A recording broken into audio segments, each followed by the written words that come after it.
चाषी खुशी खबर एही दिन आसिबो पीएम किसान 20तम किस्ती। आसंता 20 तारिख में पीएम किसान 20तम किस्ती पठाइबे सरकार। केंद्र सरकार चाषी एही खबर घोषणा करने जाउछंती। तेबे जुलाई प्रथम सप्ताह में पीएम किसान योजनार 20तम किस्ती मोदी सरकार जारी करि पारंती बोली विश्वास करा जाउअछि। सरकार 2025 फेब्रुआरी 24 रे एही योजना अधीन 2000 टंकार 19तम किस्ती जारी करथिले। कृषक मानकु आर्थिक समृद्धि एवं प्रगति प्रदान करने पाई प्रधानमंत्री किसान सम्मान निधि योजना आरंभ करा जायथिला।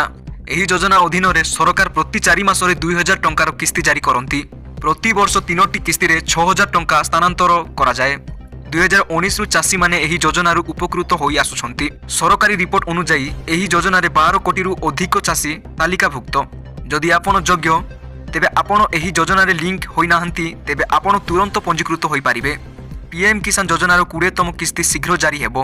तथापि ए संपर्क में सरकार पक्षरु ए पर्यंत कौन से सरकारी घोषणा करा जाय नाही। जदि आपण मध्य चाहुछंती जे आपणकर 20तम किस्तीर टंका फसी न जाए तेबे तुरंत एही दुईटी काम करंतु।